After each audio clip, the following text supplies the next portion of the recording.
Yo, what is going on, guys? Welcome back to another brand new video. Today we have the first place winner from the Santa Clara Regionals, going 9-0 undefeated. And what is your name? My name is Irvin Ochoa. And what deck did you play? I played Kashtira.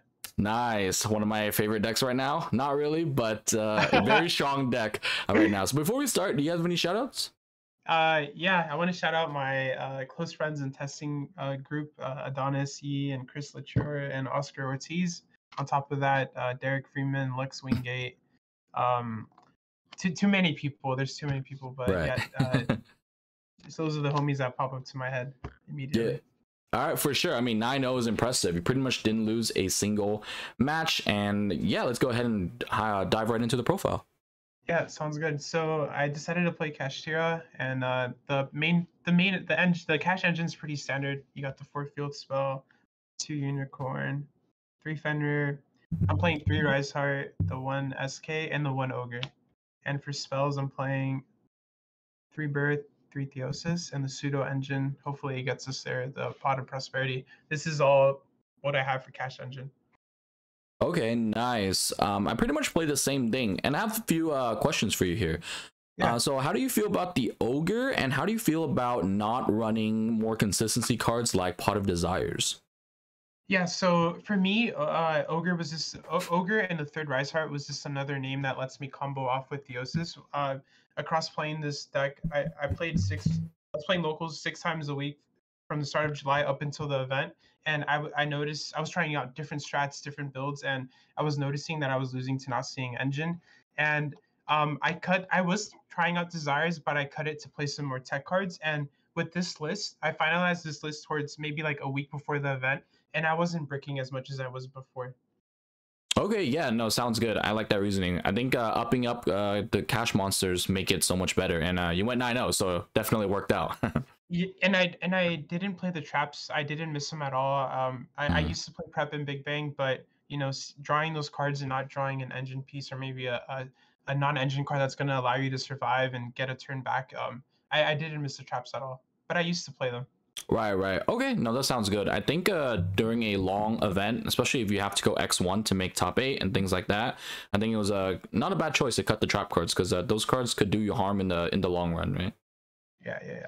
Yeah, so that's the main cash engine, and then we can go over to the side, the tech cards. So for the non-engine, I'm playing 3 Shifter, 3 Ash, the 3 Imperm, and I went with the 6 books, 3 Book of Moon, 3 Book of Eclipse, and the 3 Lances. Okay, solid. Now, I really like all of these cards. How did you feel about, like, let's say the Eclipse? Because I feel like everything there is pretty standard besides Eclipse, maybe? Yeah, so for me, Eclipse before was talents, or it was like 2 talents and a duster, or 2 desires and a duster. So I was trying out different cards, but for me, the matchup I was really scared of the most was Purely and the Mirror. And talents isn't always live. It depends, especially like versus Purely. If they're sitting on a noir that's unaffected, like talents isn't going to do you anything. And Book of Eclipse was the god card versus the Mirror versus Purely, being able to activate this in the, when they chain the trap to rank up. I really liked Eclipse. It was a board breaker, and it's just another card that I can draw, that I can set, and it's an interruption, as opposed to talents.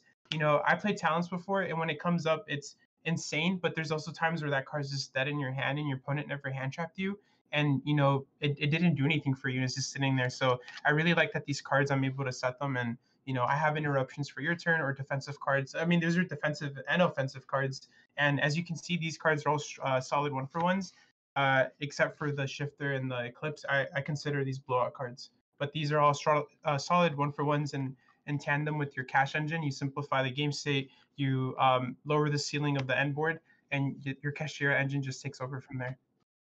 Okay, solid. I love it. I actually played it's funny because I actually played the exact same non-engine cards, and it's literally my reasoning too.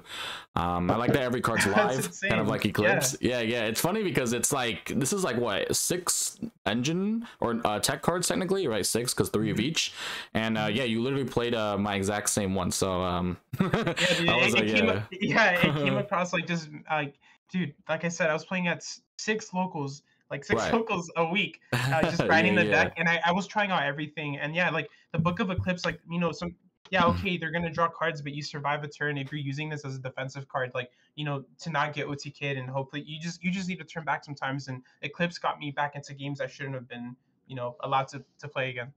Yeah, no, I like that because I feel like a lot of people are afraid of like them drawing a bunch of cards off Eclipse, but like, I mean, you're gonna die either way, or give them 2 or 3 cards. You might as well give them 2 or 3 cards than die, right? Yes, exactly. Anything to not lose the game. Like, Yep. give me back a turn. Yeah, but that was the main Okay. deck. It is 41 cards total with the ogre.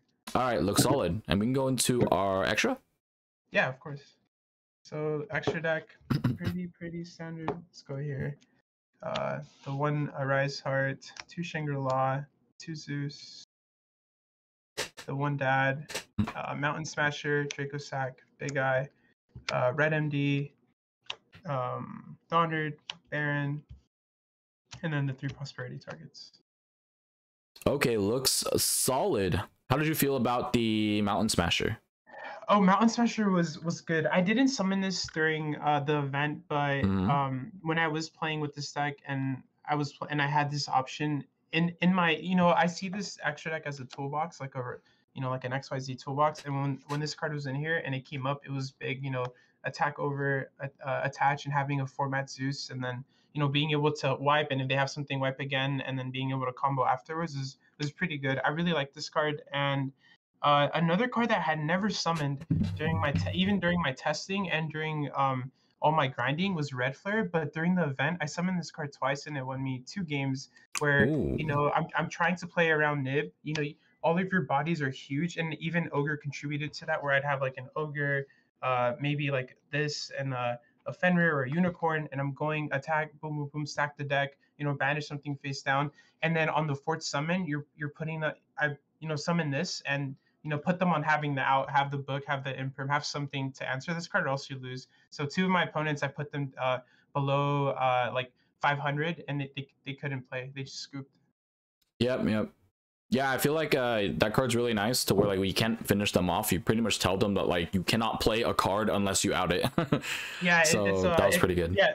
It's a bootleg Masquerade, right? The card has to resolve, but it's still insane. It's still a pretty good card. And yeah, I summoned everything in this, besides the Pros targets, obviously. I summoned everything except for Mountain Smasher and everything else was used, though. These were used as prosperity targets. Like, I was able to get, I played against a Sky Striker player around 2. So the guy that topped the Santa Clara regionals a few months ago. He was a good Sky Striker player. This came up, and this came up, and I never really used these. Right. Okay, I think everything here looks solid. Yeah, I like the reasonings. Yep. And then the last is the side deck. Yep. So for my side deck, I went with something like super generic and cards that, I mean, you say you play Cash too, so maybe you might agree with me. Your main deck engine loses to all the blowout cards, and some of your engine cards lose to the blowout cards, like the Book of Eclipses, the Book of Moons. Obviously, the cards that don't lose to that are Ash, Chalice, and Lance, and Shifter. So my strat was post game 1. This deck is insane. I feel like game 1 the win rate on this deck is really high, but game 2 and 3 there's so many blowout cards for your deck, and so much hate. And I was siding in cards and like floodgates that already lose to the cards that my main deck engine loses to. So I went with the strat of activating siding in cards that don't lose to those blowout cards, like Lightning Storm, Evenly Matched, Dark Hole, Regeki. And so what the strat was playing cards that I'm able to chain or keep in my hand. So we went with a bunch of hand traps. Oh, okay. This is my strategy for siding. Okay, yeah, I super like that reasoning. Yeah, because like post side, like you said, we're just trying to play around the books and play around the board breakers, and I really like every single one of these cards, especially Evenly and Lightning Storm. Chaining D barrier to that just feels amazing. Yeah, exactly. Yeah, so yeah, I mean, all these cards came up. The only cards that I never got to side in were the D barriers. I was going second a lot. Yeah, so I was winning my game 1s, and game 2 they were going first. So I was siding all these cards going in to the appropriate matchups, and the D barriers never came in.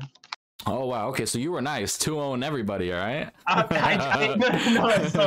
So dude, I didn't know until I showed my friend I kept track of my matchup history. First of all, don't accuse me of the dice rolls. I didn't bring my own dice to the event. I said, hey, do you have dice? Everyone had dice. I rolled their dice and I won 7 dice rolls out of 9. No, I believe you. I believe you. And the second thing was out of the whole event, I dropped 2 games overall, and they were both sideboarded games due to me bricking. I just drew a bunch of non-engine, and I wasn't able to play the game. I was able to stop my opponent. I had like maybe 2 turns, I think, at most, and then turn 3, I was just dead, and I scooped. Right. So, I think that just shows the power, games. Right? Like if you can play, you'll probably win. Or exactly. Like, yeah. Yes. So if you draw your cash engine, you're able to play, right?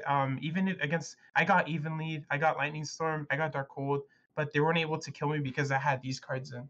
So like I had more interruptions in my hand. I had the Ash, I had the Shifter. So I mean, yeah, they see the blots, but you're gonna see your hand traps as well because you're setting out all the cards that lose to the blots. Yeah, and like the blowout cards just don't stop those hand traps. So I just I think that's super solid. I like it a lot. Dang, for sure, man. So did you actually use every card in the side deck, right? Besides the D barriers? Exactly, yeah. Every single card came in except for the D barriers, yeah. Okay. Do you remember any of your matchups? We can go over that and then call it. Yeah. Sounds good. I have them written down. Sure. So round 1, I played against the new synchro like Brave deck with all the Revolution Synchron. Yep. Yeah, 2-0. Round 2, Branded Despia, 2-0. Round 3, Sky Striker, a really good player, 2-0. Round 4, I played Kashmir, 2-0. Round 5, I played against IKEA Lab, 2-1. Game 2, I lost because I bricked. Round 6, I played against Flunder. That matchup was scary. He opened Exodia hand. Game 1, Game 1, I went first and I shifted him thinking I was nice. I went Prosperity for 6. You have a response? He said no. Change shifter. He said okay, and then I saw him activate Duality. I'm like, I lost. That's funny. Round 7, I played against Cash 2-0. Round 8, I played against Salad 2-0, and round 9, I played against Cash 2-0. So I built my deck mostly to beat the mirror and purely. That's what I was mostly scared of. That's why I'm playing the 6 books. I'm playing the Imperm. I'm playing the Lances. But I didn't see any purely. But the cash mirrors I did see, I 2'd all of them. So that's what I tailored my deck to beat those decks. I wasn't really too worried about Rogue.